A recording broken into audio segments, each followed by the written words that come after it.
Sir, विपक्ष आर्थिक संकट की बात कर रहा है। मुख्यमंत्री कह रहे हैं आर्थिक संकट नहीं है, फाइनेंशियल डिसिप्लिन लाने के लिए एक कदम सरकार उठा रही है।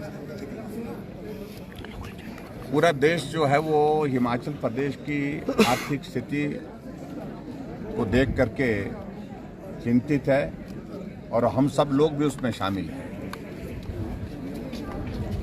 मैं हैरान हो रहा हूँ मुख्यमंत्री के बार बार इस तरह के वक्तव्य से।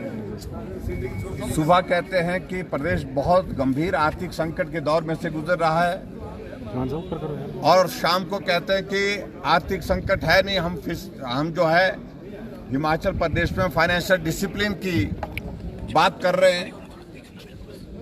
लेकिन आज मैंने on A point of order जब अध्यक्ष महोदय जी से पूछा कि हमने नियम 67 के अंतर्गत स्थगन प्रस्ताव दिया था विधानसभा के अंदर, क्योंकि कर्मचारियों को सैलरी नहीं मिली,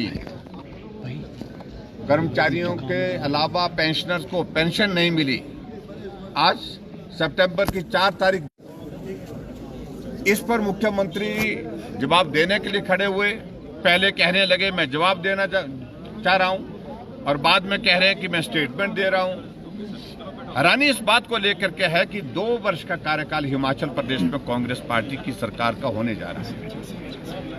अभी भी जो भी जहां इनकी विफलता होती है, नाकामयाबी होती है, वहां दोष पूर्व सरकार को दिया जाता है और केंद्र सरकार को दिया जाता है।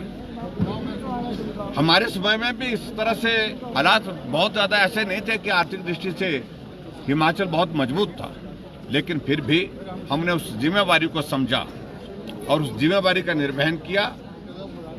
बतौर मुख्यमंत्री, बतौर फाइनेंस मिनिस्टर हमने समय पर सैलरी दी, समय पर पेंशन दी और डीए की किस्तें जारी की। एरियर्स थे वो पेंडिंग, उसमें बहुत सारी राशि दी। पेंशन जो भोगी हैं उनके बिल बहुत सारे पेंडिंग थे, कर्मचारियों के जो हॉस्पिटल के जो रिम्बर्समेंट के वो भी पेमेंट की। लेकिन आज की तारीख में हम सिर्फ इतना ही जानना चाहते थे मुख्यमंत्री से कि आप तारीख तो तय कर दीजिए कि किस तारीख को, क्योंकि कर्मचारी रोजाना अपने मोबाइल पर मैसेज देख रहा है। पेंशन वो भी मोबाइल पर देख रहा है, मैसेज आया कि नहीं आया, पेंशन आई कि नहीं आई, सैलरी आई कि नहीं आई, तो उसके लिए तारीख निर्धारित कर दो। आज मुख्यमंत्री ने कहा कि हम 5 तारीख तक सैलरी देने की स्थिति में नहीं है। ये स्थिति प्रदेश के सामने स्पष्ट होनी चाहिए। इसका मतलब है हिमाचल प्रदेश का आर्थिक संकट के दौर में से गुजर रहा है, जिसको मुख्यमंत्री स्वीकार क्यों नहीं कर रहे हैं। विकास के तमाम सारे कार्य बंद कर दिए और जितनी जनहित की योजनाएं थी उन सबको बंद कर दिया। पेंशनर्स और कर्मचारियों को सैलरी आज की तारीख में इस प्रकार के जो हालात बने, निश्चित रूप से ये चिंता का विषय है और पूरे देश भर में हिमाचल प्रदेश की आर्थिक स्थिति खराब है। इस बात को लेकर के इतनी गंभीर चर्चा चली हुई है। पूरा देश पूछ रहा है कि आखिरकार हिमाचल प्रदेश में 2 साल की सरकार, कांग्रेस पार्टी की सरकार ने आखिरकार ऐसा क्या किया। ये सारी गारंटियां जो वादे किए थे, जो कमिटमेंट की थी उन्होंने सत्ता में आने के लिए, आज कह रहे हैं कि हमको फ्रीबीज से बचना चाहिए। लेकिन सत्ता में तुम आए ही इस वजह से है क्योंकि आपने लोगों को झूठे आश्वासन, झूठी गारंटियां दे करके लोगों को गुमराह किया। सर, मुख्यमंत्री कह रहे हैं कि कर्ज का ब्याज बचाने के लिए ये निर्णय लिया गया है, इसको किस तरह से तर्कसंगत देखते हैं? हैरानी की बात है, आवश्यकता 2000 करोड़ रुपए की और वो कह रहे हैं कि 2 करोड़ बचाएंगे, 3 करोड़ बचाएंगे।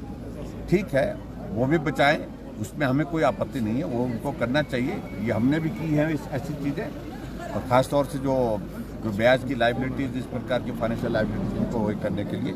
लेकिन फिर भी उसके बावजूद जवाब तो यहाँ बनता है उनका देना कि 2000 करोड़ रुपए अगर वो दे पाएंगे तो सिर्फ एक ही वजह है उसमें कि रेवेन्यू डेफिसिट ग्रांट जो है वो 6 तारीख को मिलेगी, उस पैसे से दे पाएंगे।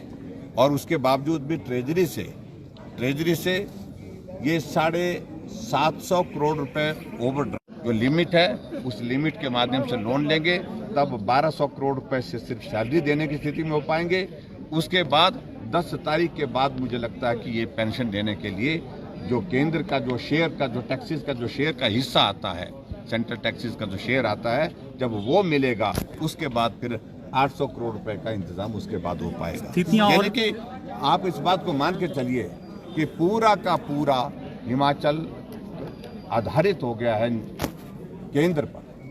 केंद्र का आरडीई का पैसा है, रेवेन्यू डेफिसिट ग्रांट का पैसा आएगा तो सैलरी दे पाएंगे, और केंद्र से सेंट्रल टैक्सेस का शेयर आएगा तो जाकर के जो है पेंशन देगी। ये स्थिति भविष्य में लग रहा है कि और भी गहरा सकता है मुझे संकट। लगता है कि बहुत गंभीरता की ओर बढ़ रहा है, ये चिंता का विषय और सर फ्रीबीज को इसका रीजन मानते हैं क्या? फ्रीबी इसका एक बहुत बड़ा कारण है, बहुत बड़ा कारण। सर, जो जगत सिंह नेगी ने जो एक कंगना रनावत पे टिप्पणी की है, उसको लेकर आप क्या कहेंगे? देखिए, जगत सिंह नेगी जी के बारे में क्या बोले, वो ऐसे व्यक्ति हैं जो कुछ भी बोलते हैं, कहीं भी बोलते हैं, उनको आदत पड़ गई है कि ऐसी टिप्पणी करने जिस टिप्पणी से खबर बन सके, और मैं समझता हूँ कि बहुत ही दुर्भाग्यपूर्ण टिप्पणी उन्होंने की है। कुछ तो थोड़ा संयम रखना चाहिए। महिलाओं के बारे में हर जगह हर कहीं टिप्पणी कर देना, जहाँ वो अपना पक्ष ना रख सके वहाँ टिप्पणी कर देना, ये मैं समझता हूँ कि बहुत दुर्भाग्यपूर्ण है। मेकअप उतर जाएगा, फिर वो जो है वो कंगना की मां की तरह दिखेगी। क्या शब्द क्या इस्तेमाल कर रहे हैं, ये बहुत दुर्भाग्यपूर्ण स्थिति है। सर, उनके शब्द और ये- कार्रवाई का हिस्सा हैं क्या? विपक्ष एक्सपंज करने की मांग हम करेगा? बात करेंगे।